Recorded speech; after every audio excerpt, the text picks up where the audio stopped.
கர்த்தராகிய இயேசு கிறிஸ்துவின் நாமத்திற்கு மகிமை உண்டாவதாக. கர்த்தருக்குள் பிரியமானவர்களே, எல்லாருடைய வாழ்க்கையிலையும் சோதனைன்ற ஒன்றை நாம் சந்திச்சே ஆகணும்.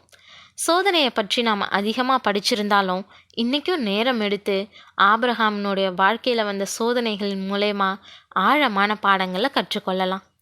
இந்த காரியங்கள் நடந்த பின்பு தேவன் ஆபிரகாமை சோதித்தார். எப்படியெனில், அவர் அவனை நோக்கி ஆபிரகாமே என்றார். அவன் இதோ அடியேன் என்றான்னு ஆதியாகமம் 22:1 நாம் வாசிக்கிறோம். ஆபிரகாமுக்கு சோதனைன்றது புதுசு இல்லை. அவனுடைய வாழ்க்கையில் பல சோதனைகளை தாண்டி அதில் வெற்றி பெற்றவனாகவே வந்திருக்கிறான். அவனுடைய வாழ்க்கையில் 75 வயதாக இருந்தப்போ கல்தேயருடைய ஊர் அப்படின்ற தன்னுடைய சொந்த பட்டணத்தையும் தன்னுடைய உறவினர்களையும் விட்டு தேவன் மீதுள்ள விசுவாசத்தினால அறியாத ஒரு தேசத்துக்கு போகும்படி தேவன் அவனை அழைச்சிருந்தாரு. அது ஆபிரகாம் ஜெயம் பெற்ற முதலாவது சோதனை. தகப்பன், தாய், சகோதரர்கள், சகோதரிகள், உறவினர்கள் அப்படின்றவங்க கிட்ட இருந்து பிணைப்பை முறிக்கிறதுன்றது அவ்வளோ ஈஸி இல்லை. ஆபிரகாம் உடனடியாகவே தேவனுக்கு கீழ்ப்படிஞ்சான். அந்த முதலாவது சோதனையில் ஆபிரகாம் தோற்று போயிருந்தா அவனுடைய இழப்பு எவ்வளவா இருந்திருக்கும். உறவினர்கள் கெஞ்சுதல்களை எல்லாம் புறக்கணிச்சு ஊர் அப்படின்ற இடத்த விட்டு வெளியேறும்போது தனக்கு எவ்வளவு பெரிய மகிமையான எதிர்காலத்தை தேவன் திட்டமிட்டு இருக்கிறாருன்றத அவன் அப்போ முற்றிலுமாக உணர்ந்திருக்க மாட்டான். தன்னுடைய உறவினர்கள் கிட்ட இருந்து விடுபட்டதுக்கு அப்புறம் ஆபிரகாம தேவன் உலக பொருள் சம்பந்தமாக சோதிச்சாரு. இவ்வுலக பொருள் குறித்து ஆபிரகாம் சோதிக்கப்பட்ட 2 சம்பவங்களை ஆதியாகமம் 13-14 அதிகாரங்கள்லையும் நாம் வாசிக்கிறோம். முதலாவது, தங்களுடைய மந்தைகள் ரொம்ப பெரிதாகிவிட்டதுனால தாங்கள் சேர்ந்திருக்கக்கூடாதுன்னு கண்டு அவனும் லோத்துவும் பிரிய வேண்டிய சம்பவம். உண்மையான தன்னலமற்ற தன்மையுடனும் தாராளமான மனசோடும் முதலாவது லோத்து தெரிஞ்சுக்கிட்டோன்ட்டு ஆபிரகாம் சொன்னான். ஆபிரகாம் கிட்ட காணப்பட்ட தன்னலமற்ற தன்மையில் தேவன் ரொம்ப பூரிச்சு போய் அவனோட உடனடியாக பேசி ஆபிரகாமுக்கு கண்களை ஏறெடுத்து பார்க்கக்கூடிய 4 திசைகளிலும் உள்ள தேசம் முழுவதையும் அவனுடைய சந்ததிக்கு சுதந்திரமாக கொடுப்பேன்னு சொன்னார்.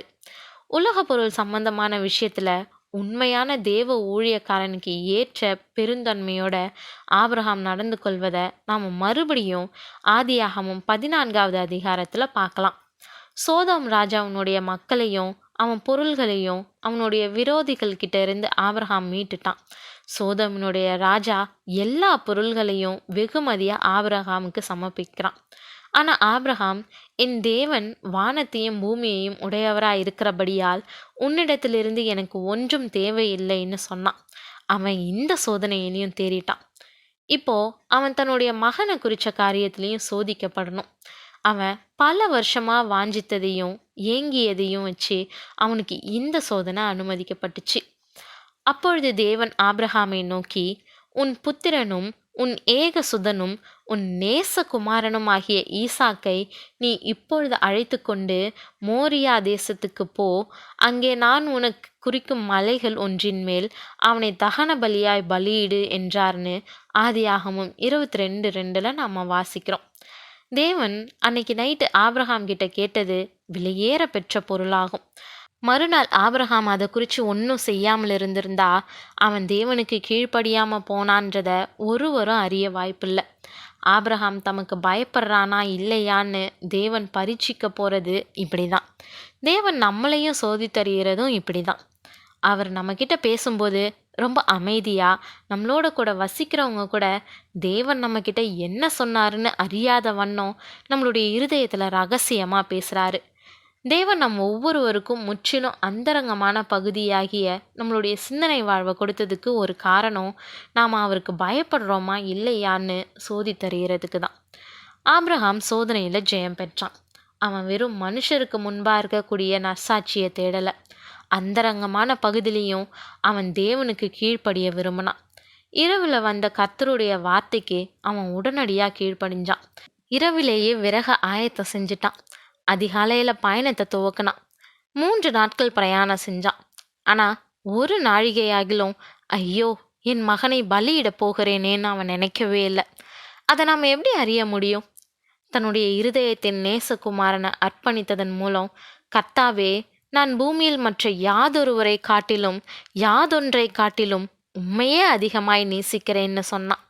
அவனுடைய இருதயம் பலி கொடுக்காம அவன் கை பலி கொடுக்க ஓங்கியிருந்தா அதை தேவன் அங்கீகரித்திருக்க மாட்டார் இல்லையா?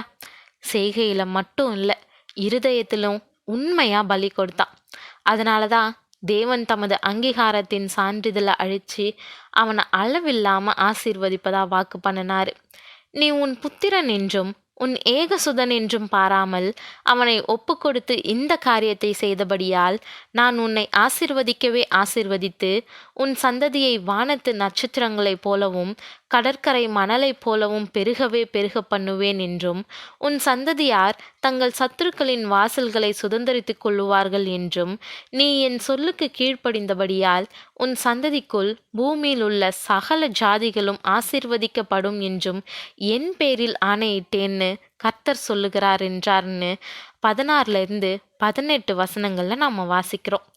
தியாகமுள்ள கீழ்ப்படிதலுக்கு இணையா வேற எதுவுமே தேவனை பிரியப்படுத்தாது. இந்த சோதனையில ஜெயம் பெறாத ஒருவரும் தேவனால அங்கீகரிக்கப்படுறதில்ல. பிரியமானவர்களே, நம்ம கர்த்தரை நோக்கி பரலோகத்தில் உம்மை அல்லாமல் எனக்கு யாருண்டு, பூலோகத்தில் உம்மை தவிர எனக்கு வேறே விருப்பம் இல்லைன்னு சங்கீதம் 73:25 சங்கீதக்காரன் சொல்றது போல நாமளும் உண்மையிலேயே சொல்லக்கூடிய நிலைக்கு வந்து சேரும் பொழுதுதான் தேவனை பொறுத்தவரை நம்ம தகுதி அடைஞ்சவங்களாகிறோம். நமக்கு அருமையான எல்லாவற்றையுமே பலிபீடத்தின் மேல தேவனுக்கு அர்ப்பணிச்சுட்டு தேவனோட மட்டும் தனித்து விடப்படுற இந்த மோரியா மலையை நோக்கியே நம்ம ஒவ்வொருவரும் பயணிக்கணுன்றத கவனத்துல வைப்போம். தேவன் தாமே கிருபையும் தயையும் செய்வாராக. ஆமேன்.